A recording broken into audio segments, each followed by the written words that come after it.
Mes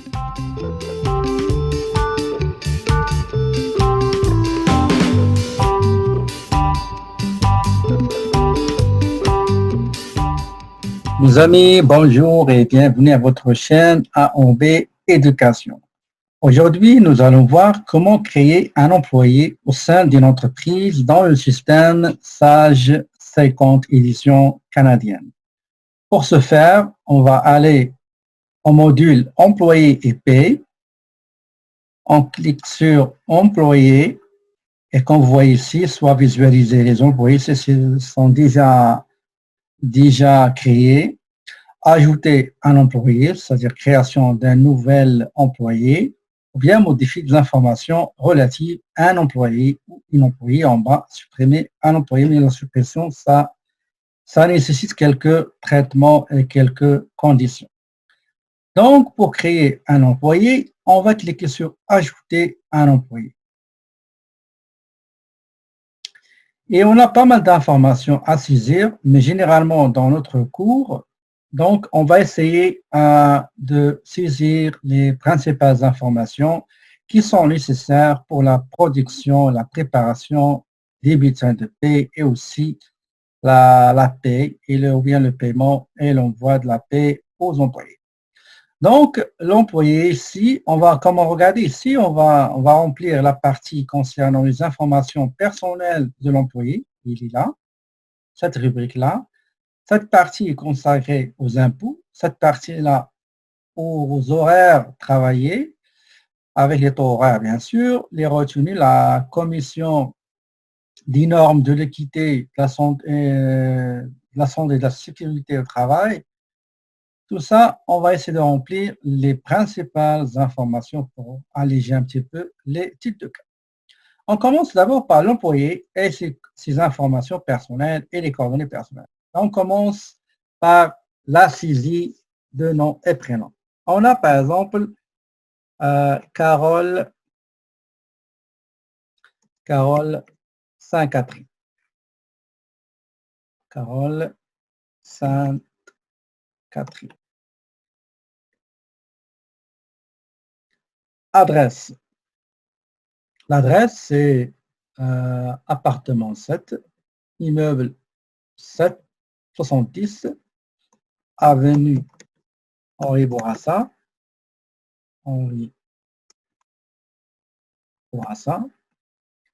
La ville c'est Montréal, la province du Québec, code postal H1. Regardez pour le code postal, écrivez-le en minuscule, ok? Et le logiciel va s'en charger de le convertir en lettres majuscules, comme pour les chiffres, pour tout ce qui est téléphone, on va le voir tout à l'heure. Donc, regardez, j'écris en minuscule, H1, H1, H1. Je clique sur tabulation et voilà, les chiffres, le code postal alphanumérique sera converti du caractère minuscule vers le caractère majuscule. Le téléphone, je ne fais ni entre parenthèses, ni tiré, ni rien du tout. Je crée les chiffres attachés. 514 777 7777. Et je clique sur tabulation. Courriel, c'est carole70@gmail.com. La langue de préférence, c'est le français. Le numéro d'assurance sociale, on va mettre le NAS qui passe partout, le 999 999 998. Et je bouge en cliquant sur tabulation. Il ne faut pas toujours utiliser la souris, ok? Ça risque d'avoir des erreurs, donc déplacez-vous en utilisant la touche tabulation. Tabulation, éliminez-le. Ça dépend de l'ordinateur sur lequel vous travaillez. Moi, qu'est-ce que je fais? Je choisis comme ça et après, je vais mettre éliminer le 07 juillet 1977. OK? Sexe, c'est femelle, la femme. Embauchez-le par le 1er avril 04 2000, pardon, 2020. C'était mercredi, je crois. Oui, mercredi. il est embauché à temps plein, terminé, c'est-à-dire la date de cessation de travail au sein de l'entreprise de Carole, il vient juste d'être embauché. Catégorie, c'est-à-dire qu'est-ce qu'il va faire? C'est une réceptionniste. Réceptionniste. Et vous aurez un message, quand vous cliquez sur tabulation, vous aurez un message, est-ce qu'on va ajouter cet emploi, ce type d'emploi, ou bien la position dans la catégorie des emplois? Oui, je mets ajouter. Donc, ici, on a terminé la partie des informations personnelles de l'employé. On va aller aux impôts. Cette partie-là, la première chose qu'il faut faire, il faut choisir quelle est la province, quelle est la table qu'on va utiliser et qui concerne quelle province. Donc, quelle province l'entreprise se situe pour qu'on applique cette table, c'est la province du Québec. Si vous avez des informations concernant le montant de base fédéral provincial, on peut l'ajouter ici, mais pour le moment, juste pour à titre de simplification, je ne vais pas en parler. Le taux de l'assurance emploi, pour le moment, on le garde parce que ça a changé en 2020. Donc, je demande toujours à mes étudiants de ne pas changer au début des études. Au fur et à mesure, on va aller vers l'actualisation de tous les taux qui concernent la préparation de la paie. Après, on va aller revenu. Ici, le logiciel désire savoir combien de périodes de paie il y en a pendant l'année. Si l'employé sera payé après deux semaines, à la quinzaine, on va choisir 26. S'il sera payé à la semaine, on va choisir 52. Si chaque mois, on va choisir 12. Dans notre cas, c'est hebdomadaire, c'est à la semaine, donc on clique sur 52. Pourquoi? Parce qu'il y a 52 semaines dans l'année. Maintenant, il y a des heures régulières et des heures supplémentaires. Supplémentaire 1, ça veut dire qu'il sera majoré de 50% du taux horaire. C'est-à-dire si le taux horaire normal régulier, c'est 10 dollars, c'est 20 dollars, la majoration sera 20 dollars plus 50% du 20 dollars, ça veut dire 10 plus 20, ça sera 30. Pour ce qui est heures supplémentaires qui seront majorées à 100%, c'est le double du taux horaire. S'il est payé à 50 dollars, il va recevoir par heure supplémentaire à majoration de 100%, il va être payé à 100 dollars l'heure.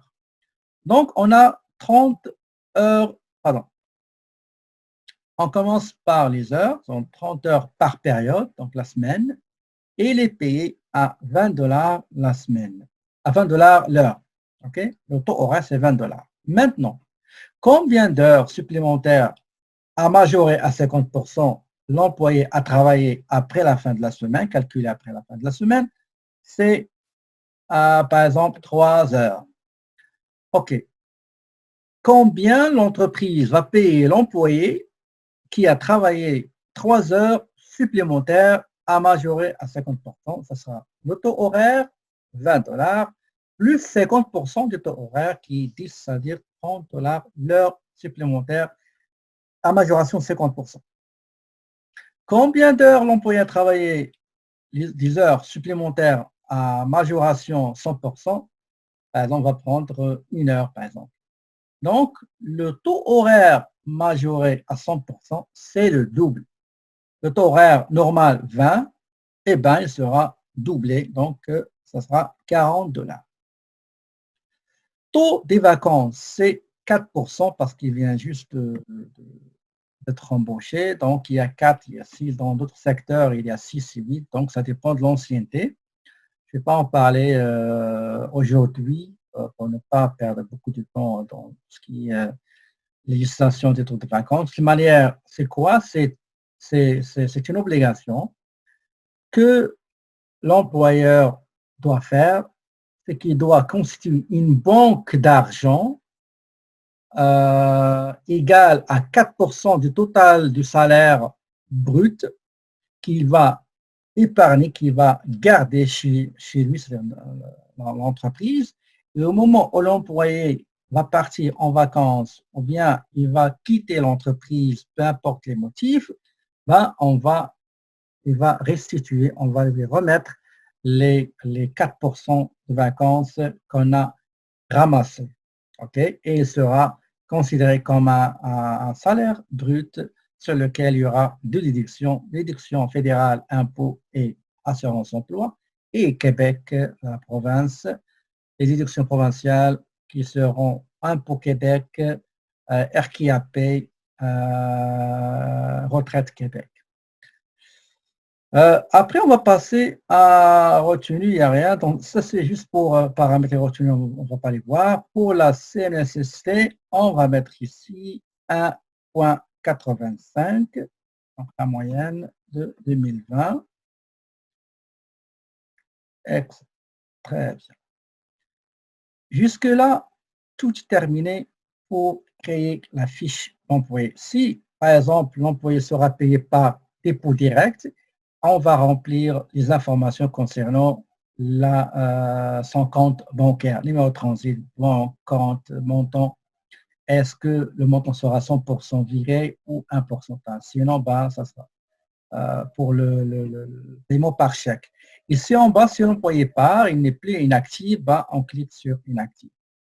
Si j'ai d'autres employés à créer, je clique sur créer un autre. Ça veut dire ne fermer juste la fiche du client courant, Carole Sainte-Catherine, et donnez-moi une fiche vide, vierge, pour que je puisse la remplir. Si je n'ai pas d'autres employés à créer, ben, je vais enregistrer et fermer. OK? Et voilà, nous avons notre employé créé. J'espère que cette vidéo vous sera utile. Merci de votre attention. D'ici nouvelle capsule, je vous souhaite une très belle journée et je vous dis, mes amis, à la prochaine.